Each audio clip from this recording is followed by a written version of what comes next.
What is up, Cody? Welcome to the show, my friend. How are you today? Good, man. How are you doing? Man, amazing. I'm super excited to connect with you again. When I think about the journey that some of us have in the path to like figuring out who we are, so much of it is really what's in between our ears.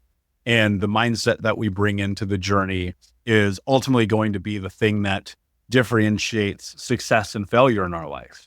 And I know that so many of the struggles that we have really begin with us. And so to kind of lead off here, because I think it's important, tell for those who are listening today, tell them why you think it's important that they stay tuned and hear today's show and our conversation about ultimately becoming what you're capable of being. Uh, I would answer that in a very basic way is if you don't accept and feel through those struggles, then you won't become what you can become. Meaning those things don't define you, but they will build you into something that you didn't think that you could become because you're overcoming some things that you never wanted in the first place. Everybody has things they go through, and when they go through those things, sometimes you have two different individuals. I feel that you have the one that wants to share everything with everyone all the time. And then you have those that keep that to themselves and they don't have anyone, or don't want to share that. And for them to be able to accept what has been happening, that is the most difficult is that acceptance in order to overcome that.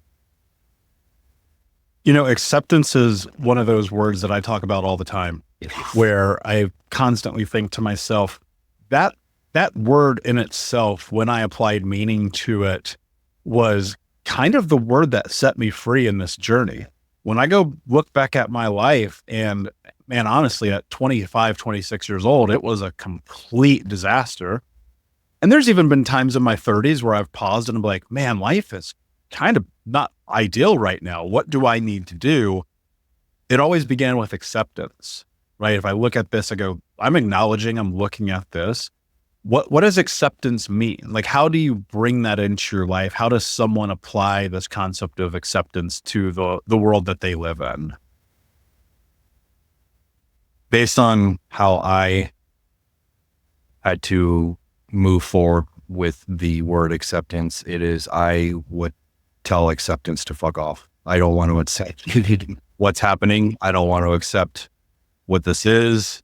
And you can use acceptance in anything. I don't accept that price. I don't accept that kind of service. It can go in all different levels. But with me, this is not going on. This cannot be happening. This is not how it's supposed to go.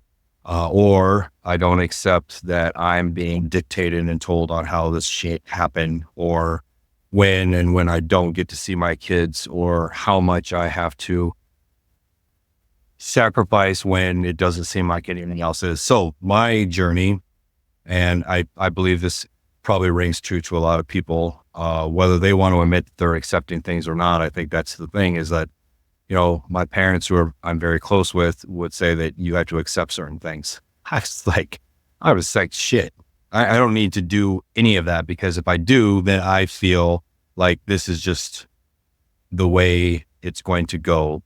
And that is my path, and I get to determine my path. So, but I have learned to, as weird as this may sound, build a relationship with acceptance and say, okay, I need to accept these certain things of myself in order to grow and move forward. Now, there are things that I won't accept because I do feel that I am strong enough to move forward, and I think someone or something trying to hold me back from that. So there's a difference in my mind, and my relationship of acceptance is a little in that way, where I did need to learn to, and still doing it to this day. This morning, now as I'm talking about it, because I don't talk about this. I don't talk about this with my family. I don't talk about this clearly with my clients, but trying to teach them and help them with their mindset on accepting things is hard when I can't even do it myself. And you understand, and again, it just sounds different when it comes out of my mouth, having that relationship and accepting the things that need to be accepted, and knowing who I am as a person versus what those around me are trying to make me feel. Yeah. Well, and I think that's this idea that we ultimately each control our destiny.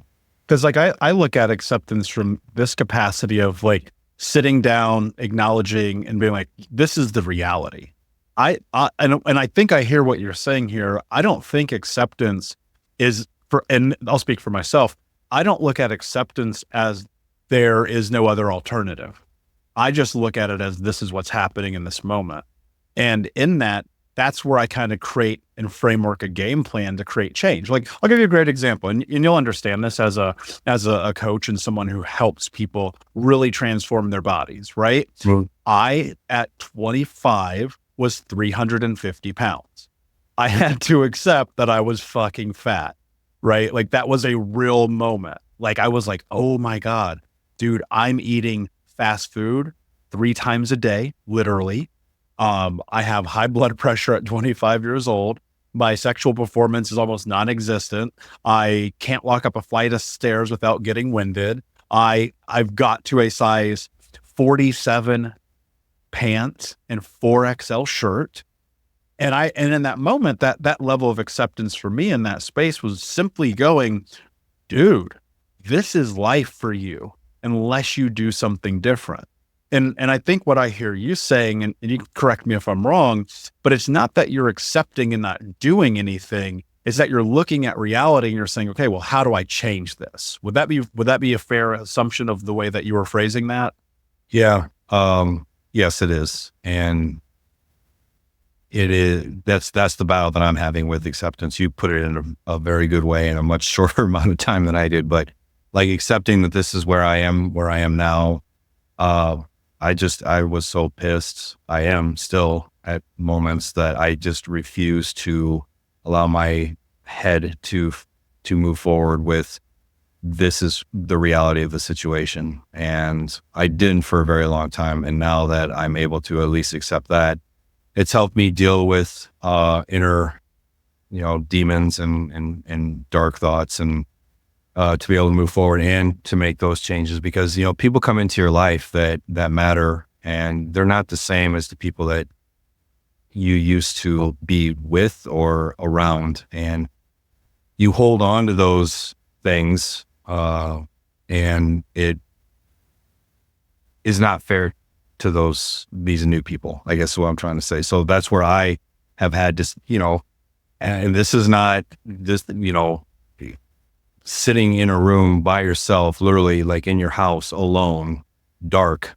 and having to really mentally battle that and say, what am I doing? Now, if I were to go on the clear opposite direction, when I became a personal trainer and nutritionist and wanted to do the things that I'm doing now, I was lying in bed saying, is this really what my life is? Like, I'm sitting in a cubicle right now. I used to be a teacher. That's what I love doing. And then I wanted to advance, and now I'm here. I'm stuck. And I accepted that, and I did something about it. Now I'm sitting in a room, or I'm laying in bed. I'm like, is this really what my life's like? And I get pissed. So I think there's a lot of different levels that you, me, your listeners have when it comes to, what do I really want to accept and when does it really need to change? Because if I may use you as an example, you said what, 325? 350. 350, sorry. 350, but let's say when you were 325, you didn't have that thought, because then you got to 350. So there's something that triggers you to make that relationship with acceptance at some point. And congratulations, because dude, I know that your viewers can't see it right now, but I mean, you look great, man. So congratulations on that transformation. But for me, when it came to that level of acceptance, I couldn't accept where I was career-wise. And then when it comes to like personal life and what's going on with me emotionally that you don't really share with the world, at least I'm not, It was like not something I wanted to accept. This cannot be happening. This is not what it was supposed to be like. This is bullshit. This is not fair.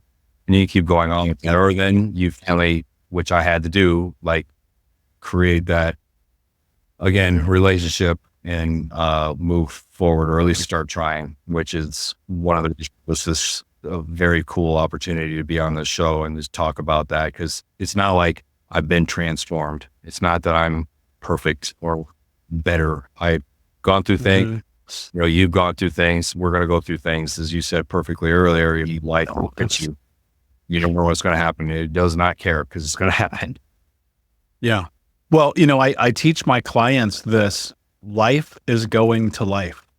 No matter what we do, the next thing is coming. And I often, as difficult it is, you know, and I'll give you a great example of this. When I'm starting this weight loss journey, you know, almost 15 years ago now, the thing that I took into consideration was, all right, this is going to cost a lot. It's going to cost a lot of my time, my effort, my energy, my money. But I also thought to myself, what is this going to cost me if I don't do it? And I remember very vividly, Cody, I had this vision where I was like looking at my future. Now I don't have children, but I was looking at my future and I was like, oh, somebody else is going to walk my daughter down the aisle because I'm going to die when I'm 35 because I'm morbidly obese. And it was like, and then it was also looking at life and coming to the realization of like, this health journey isn't only about the physical health. There's the emotional aspect, the mental aspect of it, in which you continue to grow. And I constantly pull myself back for a moment and I just try to evaluate and look at it and ask, like, why is this happening for me? And one of the things that's so powerful about that, which is what I'm always trying to teach people, is it gives you the ability to take control. Because life, dude, I think this is just true. Life sucks a lot, but also life is amazing a lot.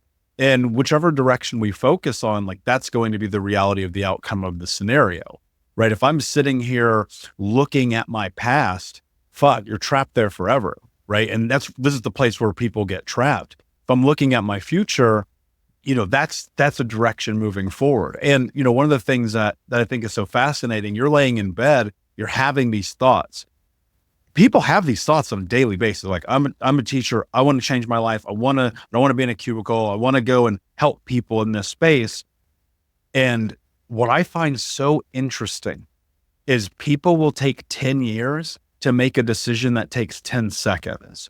And so I'm really curious, why did you decide, like, with all the things in one's life, especially career, people get stuck, they get trapped, they continue to stay in that space. Why do the thing that you were thinking about, right? Why decide, okay, this is what I'm thinking about. This is what I'm going to do. I'm going to go for it. Why, ultimately, the question I'm asking for, why go for it? Why try to create the life that you want to have instead of just staying in a life that you hate?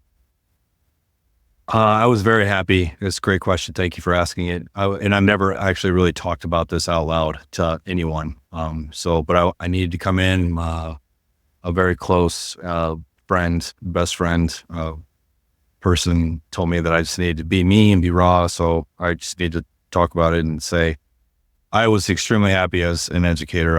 I feel I was very good at it. My students loved me. I did well within the district, and I was then divorced, and an opportunity came up to become a large position with a Japanese company, and I took it, and that made me leave the classroom. And I left the classroom, and it was, you know, things happen in your life and it gets you to where you are now. So I don't regret that, because then I wouldn't have what I have now, because it wouldn't have forced me. But, you know, like, we fast forward, you know, after 5 years of working this position, basically they dissolved the position in my territory, and I'd never been faced with that.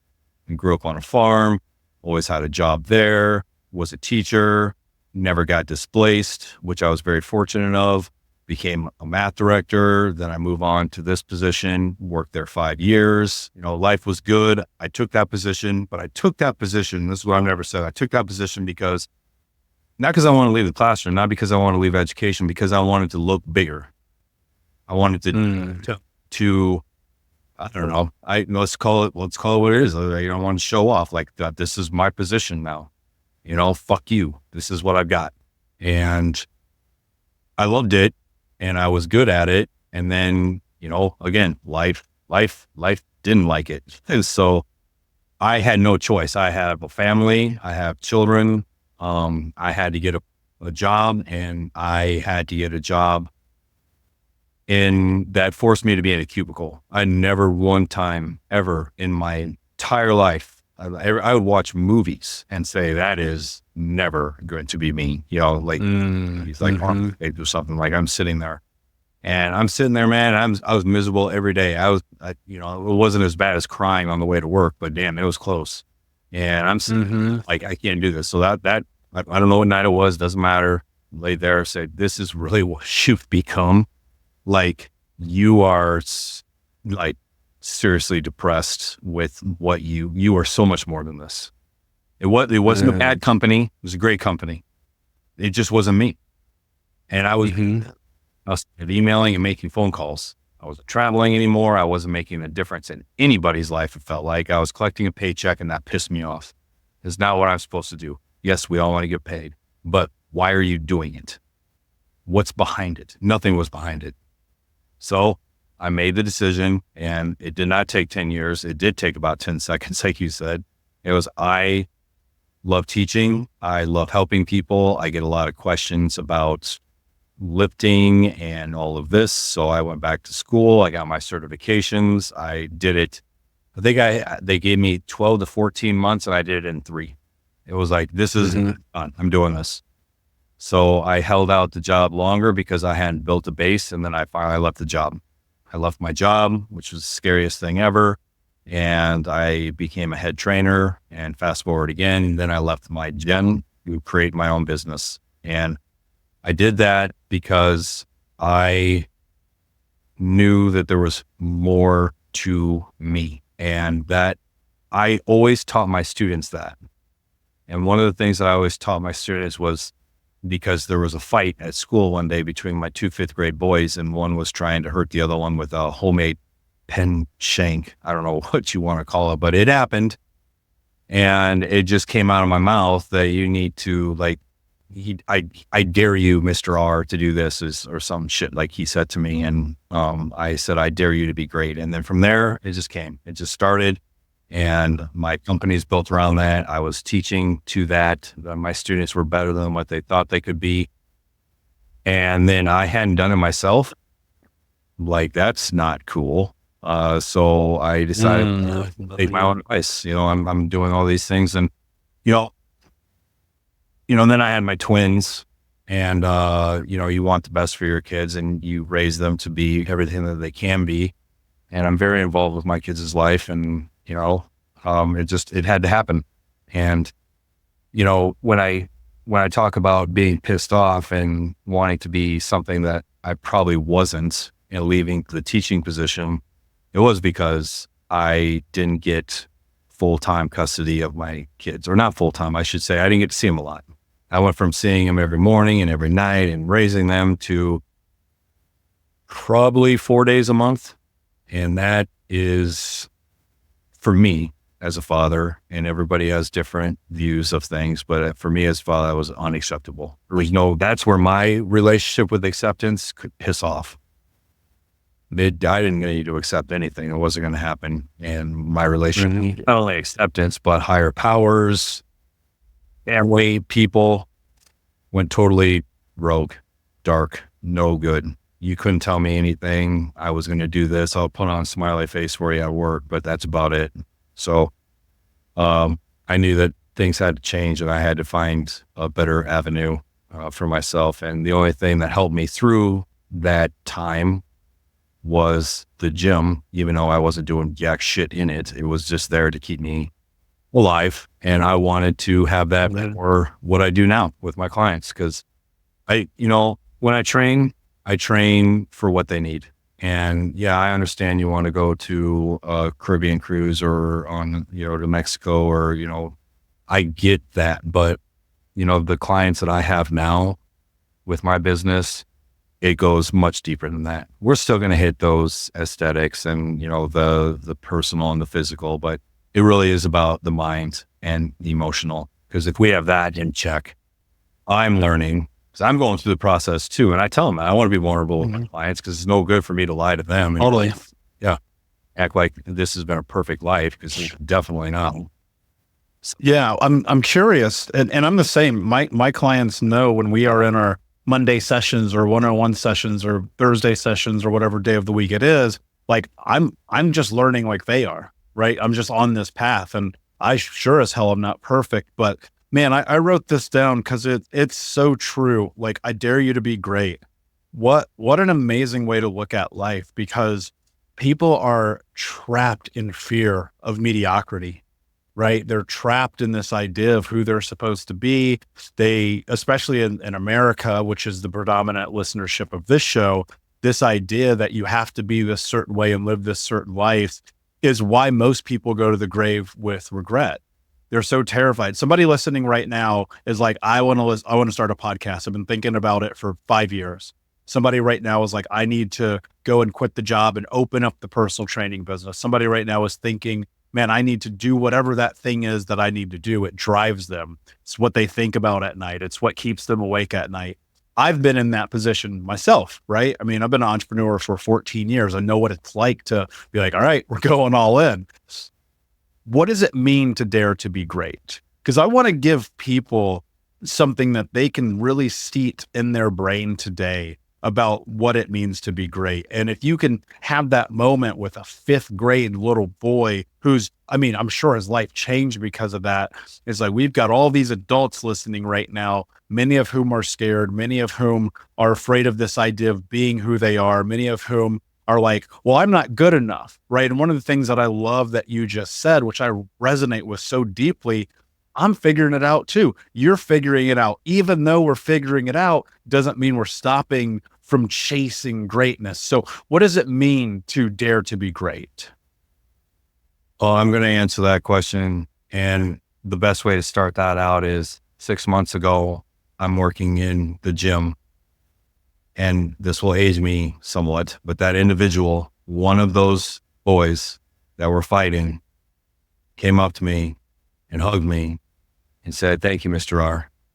And he walked away. That's amazing, dude. And Amazing. I mean, when you go from a 10-year-old, 11-year-old young man to a 21, 25-year-old, I recognized him, but it stopped me dead in my tracks, because you don't expect to just see that walking through the gym like an old student. And didn't call me Cody, said Mr. R, hugged me. And so what does it mean? It means that kid wasn't given 2 shits of a chance. I will never forget that year, because it's the year this all came. He was on medication. There's nothing against school systems, nothing against education. Everybody's different. In my experience, it was a lot of, they need to be on this because they're not focused in class. I don't give a fuck. He needs to be who he is. And where the problem really lied was his mom noticed a complete difference in her kid. Now, I have kids, and at that time I just had my own kids, so that completely changed my teaching style.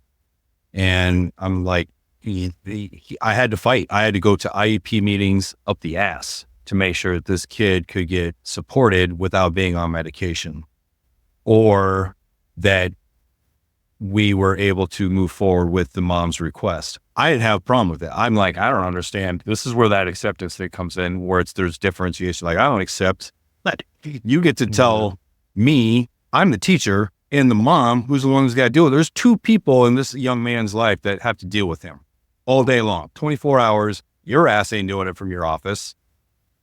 I'm dealing with it for 8 hours a day. I'm sometimes probably spending more time with him than his mom is, because she's a hard worker. And which all the parents, that's just the way it is during the school year. And then he goes home and he's like this zombie. Why? So he can like focus on a math problem for me. He's going to have to deal with, I don't know what I had to do. I remember that, having to fight so much, but he had to take that on, and he had to dare. that happened that year. But then I started thinking to myself, like, why accept what the situation is at the time? Why accept that I'm in a cubicle? Why accept that you're 350 pounds? Why accept that he has to be on Adderall? Why do you have to accept that? I don't know. I mean, there's a number of things people are asking right now as they're listening to it in their truck, car, on the way to work, whatever, and wondering why are they having to accept this? You don't need to. You need to take charge of it. And sometimes that has gotten me in trouble because, I like to be, so I can get overly aggressive about that because of things that have come up in my life. It's just like, I don't know why you don't think that you can do something about that. Why not ask this guy? I think you have to be a jerk about it. Just like, so to dare to be great, my students were then taught, I'll use a small example. Well, I've been told I've never been good at writing. Okay. You're in 5th grade or 6th grade. We could change that. Let's work on it. Never been told that I was good at volleyball. My daughter struggled. I have 2 daughters, but one of them had really struggled with not being told by her parents, not by myself or her mom, but just, wasn't maybe the best. Okay. So why should you accept that? I was told by my high school football coach I would never move on. Well, I played college football and I played for semi-pro football team. So fuck you. Like, type situation. I think that's where you come in and disrespect to that. I get it. That's how it came across. But hey, man, like if you don't dare in using this term, then you won't know. It's, we've heard the saying, if you don't take the jump, you're never going to move from your spot. I don't know if that's exactly how it goes, but I think you get my meaning. It's like, so that's what I needed to teach my students. And what my students needed to know is to grow into what they could be as great individuals. I loved teaching and I taught the curriculum. I wrote curriculum and then I had to direct curriculum. So I respect that from the educational standpoint, but I did not become a teacher for that reason. I became a teacher because they needed to know that they were so much more than they thought they were. I love that. Yeah. They didn't have it was, and now I'm getting into the teaching thing, so I'll drop it after this, but I would work with students in a much larger city than I grew up, about 100 times larger than the town that I grew up in. And it is different dynamics, man. Very much different. And not all of them had what I got to go home to. I had a mom and a dad that loved me, supported me, wanted to hear me. I had dinner. I caught students stealing other people's lunch because they weren't even given anything to eat during the day or that night. Like it was totally different. So I had to change my way of handling things because that was new experience for me and I wasn't going to accept that for them. Why should they accept that? And they can be something. And there are people out there that believe in them. Now, the young man that I was speaking to, his mom was extremely supportive, very much cared about him, but you don't have that all the time. And that's just where the like the groundwork laid in is you may not have that at home. My clients don't always have a great support system. They want to lose weight. And what's their family doing around them? Ordering Casey's Pizza, Pizza Hut pizza. Like, let's go eat some wings. Do you want another beer? And while I want them to live life and I want to teach them and have that healthy relationship with food, at the same time is that they don't have a support system. And I have other clients that have a great support system. Hell, their spouses or significant others or family or whoever start working out with them or going with them on visits or not with me. A totally different dynamic. So, but point is, never accept. This is why a relationship that we talked about at the beginning, never accept, because you can always change that. And if you don't take a chance, quote unquote, dare to be great. If you don't take that chance, you'll never know. So, how do you handle, first, I love that. And I wrote this down, that they need to know that they are more than what they think they are. Dude, that's so unbelievably powerful. Cause Cody, I'm that kid. I'm the kid who stole food to survive. Mom and dad, drug addicts, alcoholics, came to school smelling like urine, wearing the same clothes 3 days in a row. I'm that kid. So I know what that is like.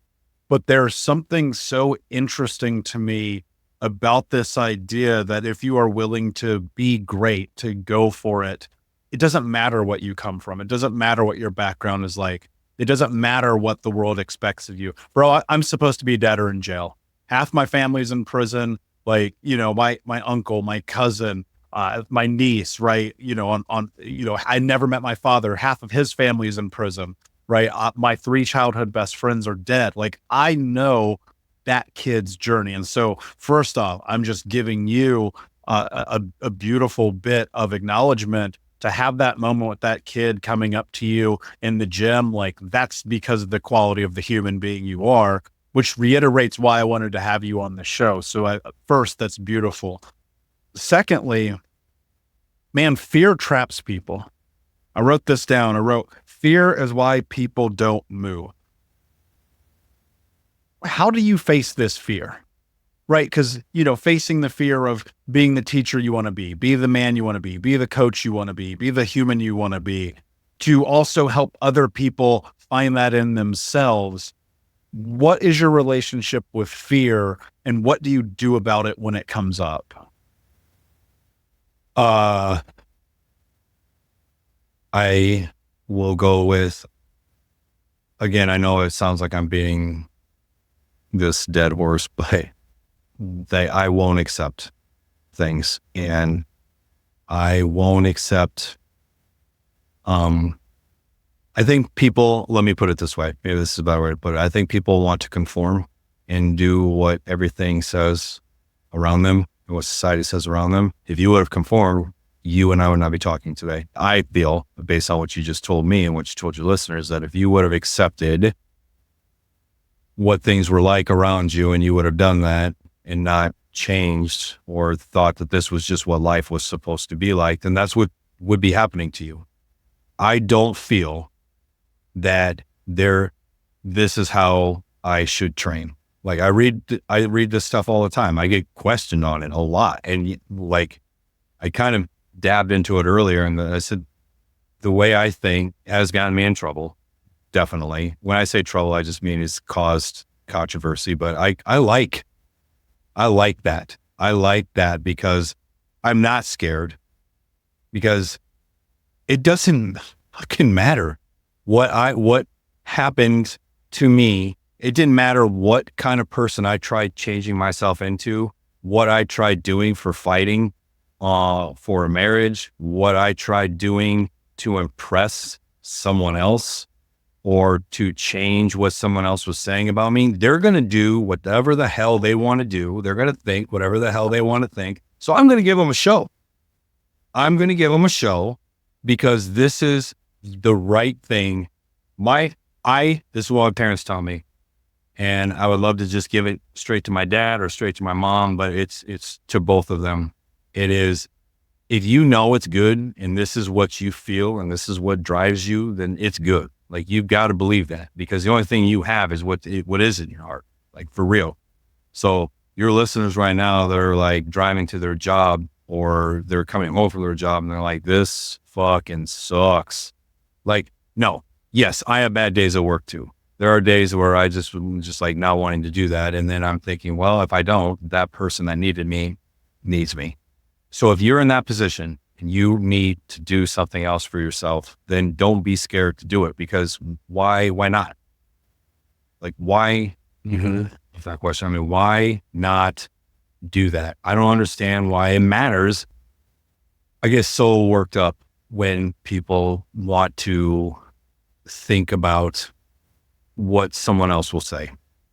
My life, the last 12 years, right? Yeah. The last 12 years has been someone saying something else about me. I am judged immediately based on looks, or like, if I'm deep in thought, like, maybe I think during the time that I'm sitting in a chair in a meeting, doesn't mean that I hate the world. It doesn't mean I'm an asshole. It just means I'm thinking. You don't know anything about me, so don't judge me. The point is that you're so concerned about what other people say that you're holding yourself back because you're trying to impress someone else.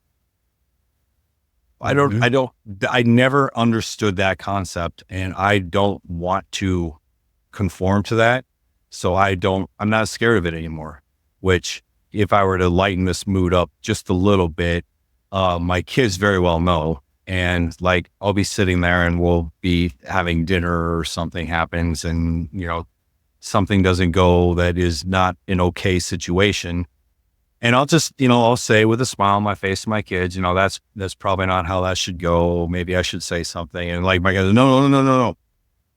Don't make it a big deal, because my twins are 17, by the way. So of course that everything is a big deal. So it just is my point to that. Like I'm trying to teach them that it shouldn't matter what the people around you are thinking. It's not like I'm going to stand up and start throwing plates and silverware and throwing chairs and yelling and swearing. It just is stand up for what you believe in. And that's what I teach them. Stand up to me for what you believe in, but let's do things in a respectful manner. That's what I tell my kids. So I follow the same thing, but I will not sit there and accept or show my children that you should accept what is being told to you by a coach. I won't do this, and their moms, they don't do this either. I'm just saying, don't accept what someone's telling you. Your listeners, you, me, our family, friends, loved ones, we shouldn't accept that. And if you want something, you need to take it. I used to say, like, reach for it, go for it. Like, why not just take it? Go take it. I don't know. Like I said, it can work out because fear it can be a good thing because it keeps you on your toes. It keeps you it pushes me. Like if I'm scared that something's going to happen financially, I mean, obviously you want to push harder with your business, but fear in my life and fear not to take an opportunity and believe in myself, I will not do that because I will not have that. If I fail, well, I won't because I don't accept that, but I don't want my kids to see that. And right now that's my job. My job is to make sure that my kids grow into strong individuals that are able to move forward and change other people's lives in whatever direction they want to do that. But also my clients to come in, they're coming in, they need a hell of a lot more than just, want to look good on a beach. They come in now because they know To Be Imperial, my company, myself, we are going to make sure that they are facing at some point in their training, they're going to have to face what wasn't working, what they need to work on, or some very dark background of theirs, depends, and not be scared to have some faith in themselves at some point that they're going to be able to do something that they've never been able to do. Yeah. And that's the place where people get trapped because they haven't done it before. They don't think they're worthy. They don't think they're capable. They don't think they're deserving. They think people will judge them. They think people are looking at them. They care so much about other people's opinions that they forever stay trapped. And it's like, that is the thing that leads to a life unlived.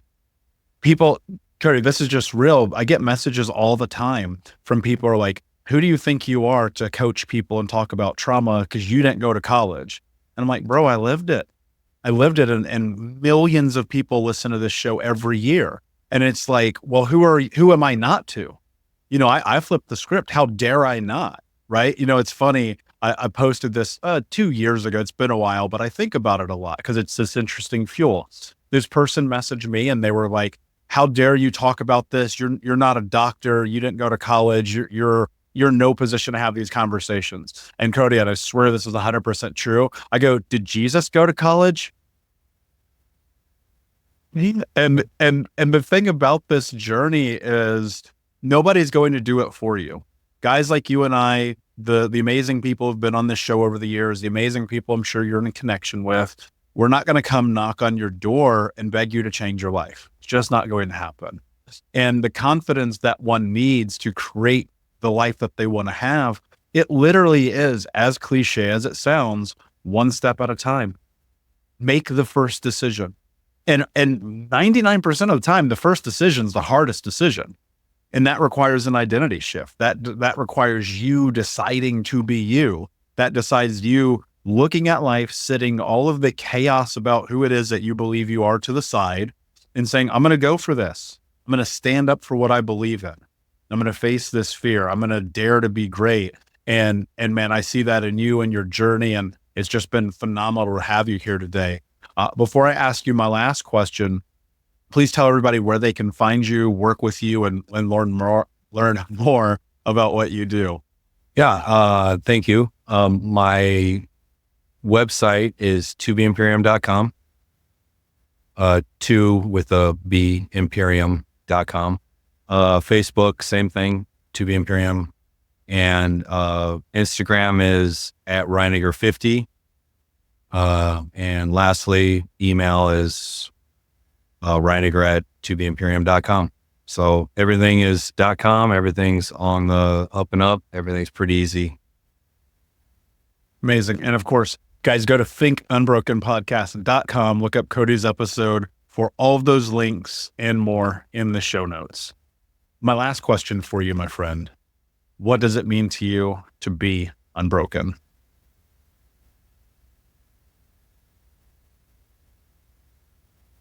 I don't have the choice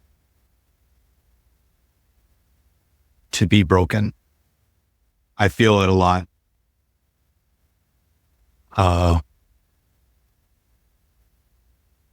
When you come home to nothing, you feel like you have nothing, and that's not the case.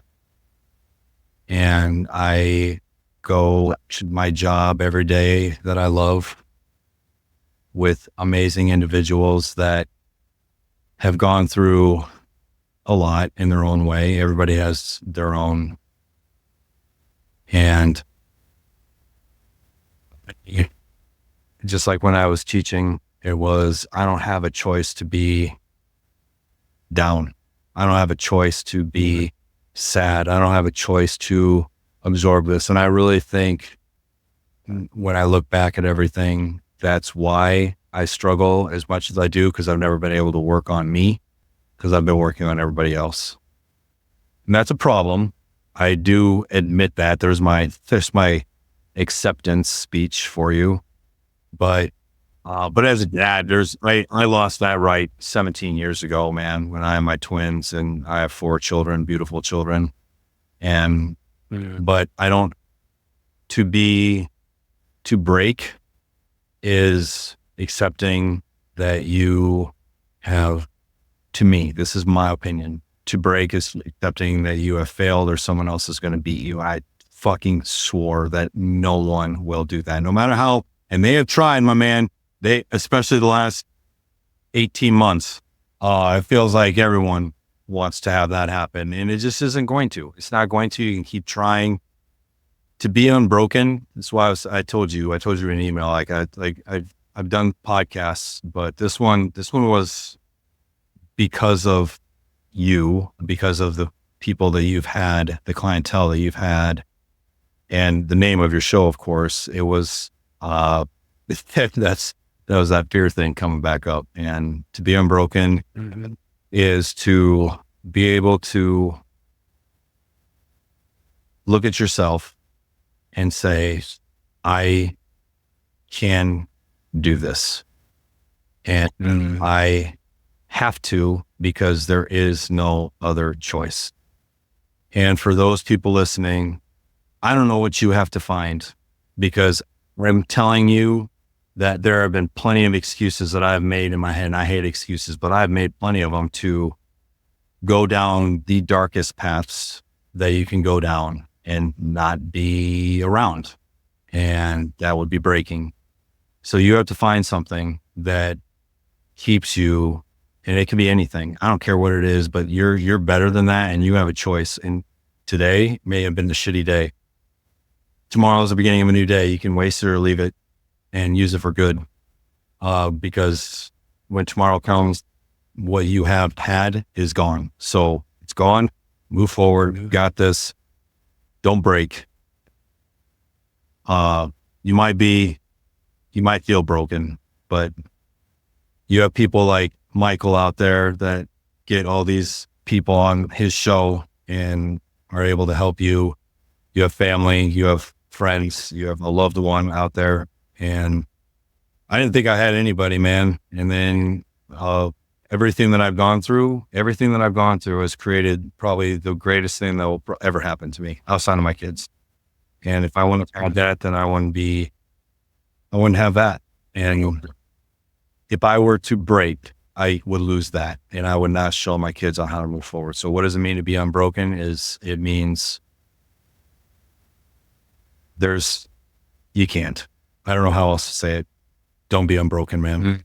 Oh, I love it, man. Be unbroken. Don't be broken. I apologize. Yeah. No, I mean, you're spot on. I mean, that is the way that I look at the world. And I interviewed Tom Bilyeu 3 years ago. Tom's been my mentor for a very long time. Singularly one of the men in the world that has believed in me enough that I was like, I can do this. Because sometimes you need that. You need that other person to have your back.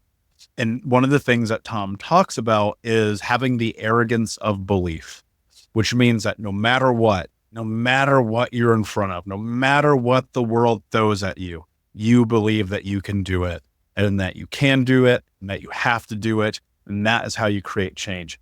My friend, thank you so much for being here. Unbroken Nation, thank you guys so much for listening. Please go to thinkunbrokenpodcast.com. Check out this episode. Check out the show notes so you can learn more and connect with Cody.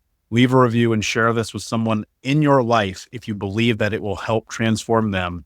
And until next time, my friends, be unbroken. I'll see ya.